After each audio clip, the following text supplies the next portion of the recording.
Sa paume a heurté le bois de la table avec une force qui a fait sursauter tout le monde. Les verres à vin ont vibré, leur contenu karma oscillant dangereusement. Et puis il a crié. La voix de Stéphane, mon époux, d'ordinaire si posé, a retenti comme un coup de fusil dans la douceur du dîner familial en Provence. Elle me trompe avec son entraîneur. A-t-il lancé, les mots chargés d'une fureur glaciale. L'instant s'est suspendu. La rumeur joyeuse de la soirée s'est éteinte, remplacée par un silence de mort. Les verres à vin se sont immobilisés avant d'atteindre les bouches. Les fourchettes sont restées en suspens au-dessus des assiettes. Mon propre souffle s'est coupé net dans ma poitrine tandis qu'une cinquantaine de regards se tournaient simultanément vers moi, comme un seul organisme curieux et accusateur. J'ai battu des paupières, incrédule, mon esprit luttant pour comprendre, persuadé d'une méprise. Mais mon regard a croisé le sien, celui de mon mari, et j'ai compris. J'ai vu la certitude implacable dans ses yeux, le dégoût qui plissait le coin de ses lèvres. Puis mes yeux ont balayé la table jusqu'à elle. Sandrine. Ma belle-sœur. Immobile, d'une composition parfaite, son calme contrastant de manière obscène avec la tempête qu'elle venait de provoquer. Le menton haut, les yeux fixés sur moi, elle affichait une satisfaction sereine, comme si elle venait de remporter une longue partie d'échecs. Ce moment était le sien, elle l'avait attendu. Ma bouche s'est entr'ouverte, une protestation muette. Aucun mot ne pouvait franchir mes lèvres. Que dire? Que c'était un mensonge? Que je n'aurais jamais pu commettre un tel acte, que j'aimais mon mari même à travers les semaines de distance qu'il avait instaurées entre nous, invoquant le travail et les soucis familiaux alors qu'il peinait à me regarder? Mon regard a fait le tour de l'assemblée. Quelques invités avaient l'air gênés, fuyant mes yeux. D'autres, au contraire, semblaient se délecter du spectacle, une lueur avide dans le regard. Monique, sa mère, qui m'avait toujours traité avec affection, a détourné la tête, le visage fermé. Son partenaire en affaires a arqué un sourcil, me jugeant déjà. Et Sandrine. Elle a posé une main apaisante sur le bras de Stéphane, sa voix un murmure conçu pour être entendu de tous dans le silence oppressant. Je suis désolé, Stéphane, je ne voulais pas. Mais il fallait qu'elle sache que tu sais la vérité. La vérité. Quelle vérité? C'était une exécution publique, une mise en scène macabre dont j'étais la victime désignée. Une rage sourde a monté en moi. L'envie de crier, de pleurer, de tout casser. Je n'ai rien fait. Je suis resté là, figé dans ma robe couleur champagne, mes doigts agrippant ma pochette sur mes genoux, mon seul point d'ancrage dans un monde qui basculait. Parce que les événements qui ont suivi ont tout redéfini. Et tout avait commencé avec ce mensonge. Le lendemain matin, en m'éveillant, j'ai eu l'impression d'être dans la maison d'une autre. Notre vaste maison de campagne en Normandie, mon refuge, s'était transformée en un tombeau silencieux. Le silence était palpable, lourd. Sa place dans le lit était vide et froide. Pas un mot sur un papier, pas un message, aucune tentative d'explication. Il s'était volatilisé. Comme si l'humiliation publique de la veille m'avait privé du droit à un simple au revoir. Vers midi, j'ai remarqué que le personnel de maison évitait mon regard. En entrant dans la cuisine, tous se sont trouvés des occupations urgentes ailleurs. J'ai entendu des chuchotements dans le couloir, suivis de regards en coin. Eux aussi me condamnaient. Le mensonge avait une vitesse de propagation fulgurante, et personne n'a jugé bon de recueillir ma version des faits. Stéphane n'est pas revenu pendant 3 longues journées. Quand il est enfin rentré, ce fut pour s'isoler dans l'aile des invités. Pas un mot échangé. Il était incapable de me regarder. Cet homme qui m'embrassait le front chaque matin me traitait désormais comme une pestiférée. La scène du dîner tournait en boucle dans mon esprit. Non seulement sa violente accusation, mais surtout le visage de Sandrine. Ce sourire narquois qu'elle n'avait pas tout à fait réussi à cacher. Ce regard complice et victorieux qu'elle avait lancé à son frère alors qu'il sortait. Ce n'était pas qu'une blessure, c'était une attaque personnelle. Sandrine avait toujours été courtoise, mais jamais chaleureuse. Dès notre rencontre, elle avait joué la comédie de l'accueil familial, mais ses compliments étaient toujours à double tranchant. Ton style est très affirmé, Manon. Ou, cette coiffure est si originale, il faut oser. Dans leur cercle social, elle me rappelait constamment ma place, un carton de table déplacé à l'extrémité, une conversation coupée nette, une présentation systématique comme « la femme de Stéphane, jamais Manon ». Ce n'était pas de la simple hostilité passive, c'était une stratégie de dévalorisation constante. Et j'ai laissé faire. Je me persuadais que mon imagination me jouait des tours, que ma sensibilité était exacerbée par le fait d'être la seule femme noire de leur entourage. Je ne voulais pas de conflit. Je voulais l'harmonie. Alors, j'ai souri, j'ai gardé ma contenance, et j'ai redoublé de gentillesse. Je me disais qu'il finirait par m'accepter pour ce que j'étais. Cela n'est jamais arrivé. Chacun de mes succès eut le succès national de ma boutique parisienne, un article élogieux sur mon travail dans un grand magazine de décoration, une collecte de fonds record pour une association a été systématiquement minimisée par Sandrine. Je l'entends encore dire à Stéphane lors d'un brunch, c'est bien quelle est ces petites activités, ça l'occupe. Réduisant ma carrière à un simple hobby, niant la réalité de ce que je bâtissais seul. Et je me taisais. Parce que je croyais en la force de notre amour. Parce que j'étais convaincu que Stéphane n'était pas dupe. Parce que je pensais qu'il serait mon rempart en cas d'attaque frontale. Quelle erreur. Après cette soirée, j'étais devenu invisible. Les invitations se sont taries. Des contrats professionnels ont été annulés. Les amis communs ne répondaient plus. J'étais marqué au fer rouge. La femme du milliardaire qui le trompait avec son coach sportif. La vérité n'avait aucune importance. Dans leur univers, l'image est tout. Et la mienne était détruite. Je n'ai craqué qu'une seule fois. Dans la salle de bain, tout habillé, assise dans la baignoire vide. J'étais venu me démaquiller et j'ai fini par m'effondrer contre le carrelage, les genoux ramenés contre ma poitrine, le bruit de l'eau coulant du robinet pour masquer mes sanglots. Mais cette nuit-là, une nouvelle force a émergé de mes ruines. J'étais seul, certes, mais je n'étais pas vaincu. Le silence a cessé d'être une prison pour devenir une arme.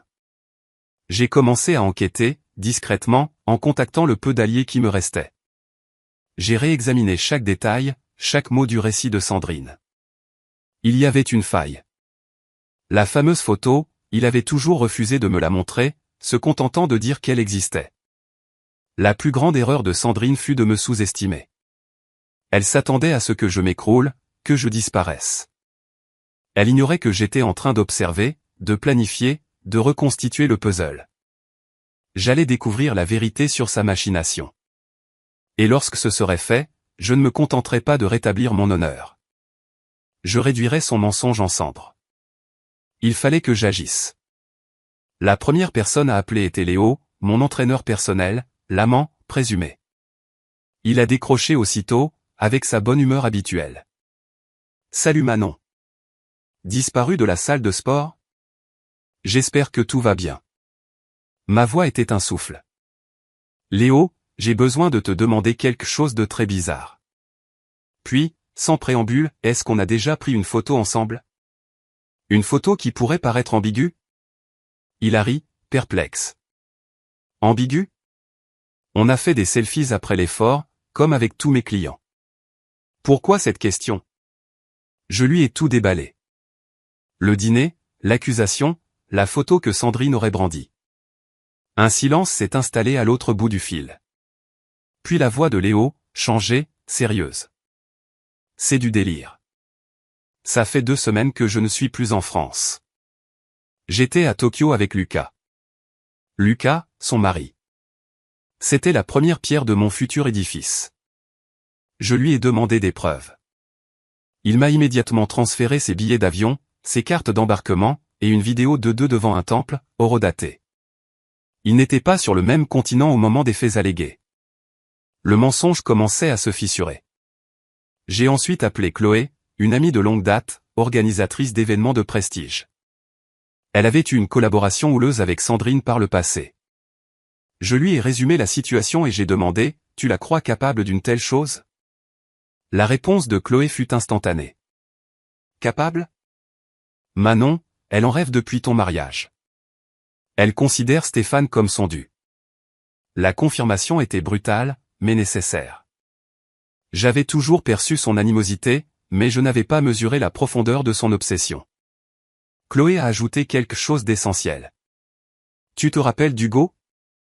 L'expert en investigation numérique qui nous avait aidés sur une affaire de diffamation ? Si c'est un montage, il le saura. Soudain, j'avais un plan d'action. J'ai compilé tous les éléments possibles. J'ai récupéré auprès de Léo toutes nos photos et vidéos. J'ai transmis à Hugo les métadonnées, des captures d'écran, des vidéos de surveillance de ma boutique parisienne pour analyse comparative. Pendant qu'il travaillait, j'ai mené ma propre enquête. Sandrine était calculatrice, mais l'arrogance rend imprudent. Les gens comme elle laissent des indices. Je l'ai trouvé dans les comptes de la fondation familiale. Un document anodin que personne ne consulte jamais. Sauf moi. Je me suis souvenu que Sandrine avait mentionné la supervision du lancement d'une nouvelle œuvre caritative, et le nom d'une agence, Gameworks Media, lors d'une collecte de fonds. Une recherche rapide a révélé que Gameworks n'était pas une agence de communication, mais un studio spécialisé dans la post-production d'images. Et un mois avant le dîner, un virement de près de 12 000 € avait été effectué depuis le budget, promotion sociale, validé par Sandrine. Sous couvert d'anonymat, avec une adresse mail temporaire, j'ai contacté le studio pour un devis. Leur réponse fut prompte, nous offrons une gamme complète de services, y compris les composites par IA, la substitution d'identité et les modifications photoréalistes. Je l'avais. C'était un faux. J'en avais la certitude. Il ne manquait plus que la confirmation technique d'Hugo. Elle est arrivée 3 jours plus tard. C'est un deepfake, Manon. Le corps n'est pas le tien. Ton visage a été prélevé sur un ancien selfie et greffé sur le corps d'une autre personne. C'est du bon travail, mais pas parfait. Un mélange de soulagement, de colère et de jubilation m'a envahi. C'était comme respirer après une longue apnée. Mais je n'irai pas trouver mon mari avec ces preuves. Certainement pas. Il avait choisi son camp sans même m'écouter. Sa confiance était morte. Non, cette révélation n'était pas pour lui. Elle était pour eux.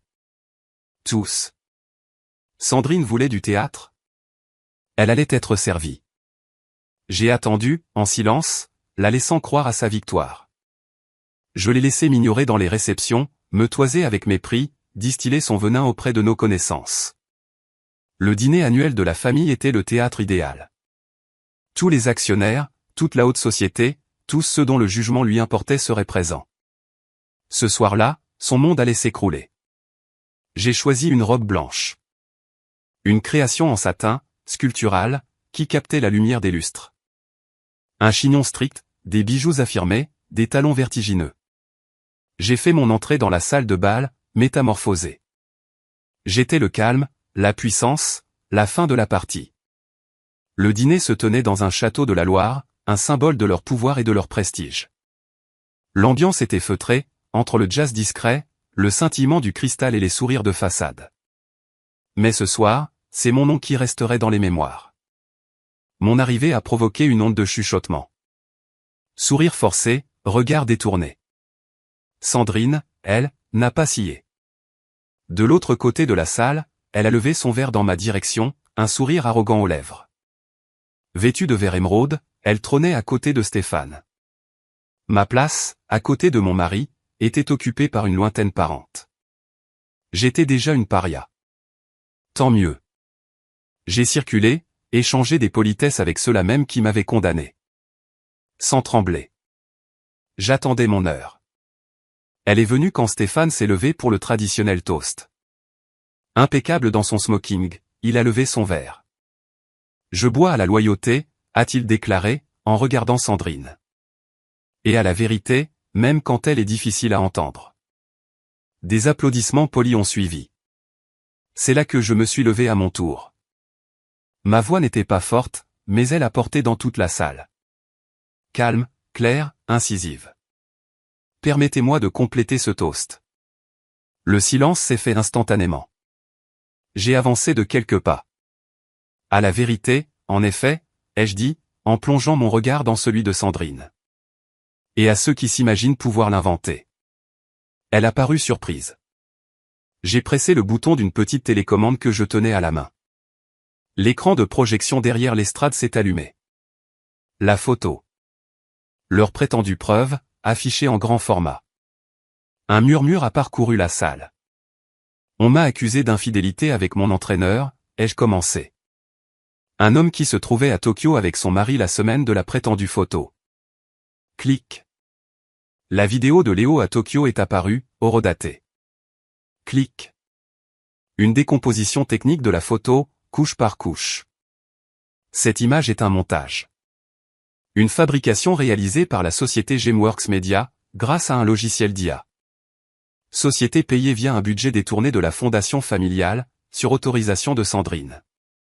J'ai marqué une pause, laissant l'information infuser. Puis, le coup de grâce. Un enregistrement audio. La voix de Sandrine, claire et arrogante.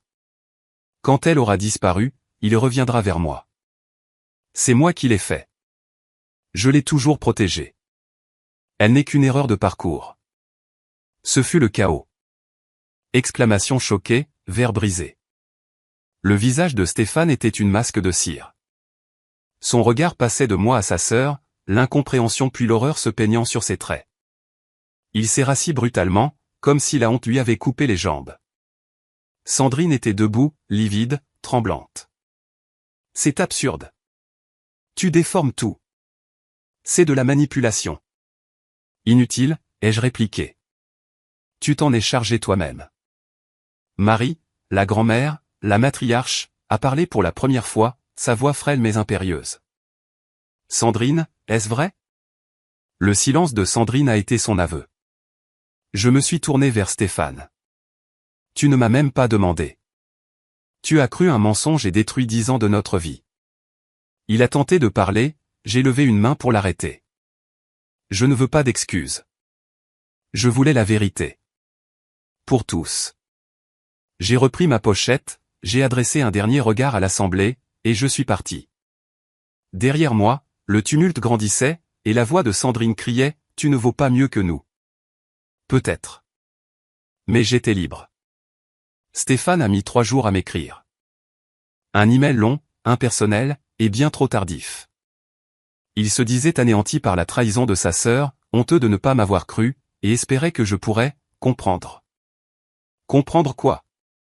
J'ai lu son message sans émotion. La tristesse avait laissé place à une sorte d'épuisement. Je ne le pleurais plus, lui. Je pleurais la femme que j'avais été, celle qui avait cru que son bonheur dépendait de l'approbation de cet homme et de sa famille. Cette femme n'existait plus. Sa mère, Monique, est venue me voir. Elle semblait vieillie, diminuée. Elle s'est excusée. Pas seulement pour le dîner, mais pour des années de silence complice face à la méchanceté de Sandrine. Elle a avoué m'avoir toujours admiré, mais sans jamais oser prendre ma défense. Je l'ai remerciée, et c'était sincère. Mais je lui ai précisé que le pardon n'était pas un laissez-passer. Ce monde n'était plus le mien. Sandrine s'est volatilisée. Exilée, démise de ses fonctions à la fondation, effacée du portrait de famille. Sa chute fut aussi brutale que son attaque. Je n'en ai ressenti aucune joie. Sa propre arrogance l'avait détruite. Quant à moi, je n'ai pas seulement avancé. J'ai prospéré. J'ai créé un programme de mentorat pour les jeunes femmes noires dans mes domaines d'activité, le design et l'immobilier. Un projet que je portais en moi depuis longtemps, mais que je n'osais pas lancer. Aujourd'hui, j'avais la rage de réussir, un but et une liberté totale. Je reçois encore parfois des invitations de ce monde qui m'avait rejeté. Je les ignore. Leur validation ne m'intéresse plus. Car la vérité, c'est que je n'ai pas simplement survécu à ce dîner. J'en suis ressorti indestructible. Quand on essaie de vous anéantir par le mensonge, la vérité doit devenir votre plus belle vengeance.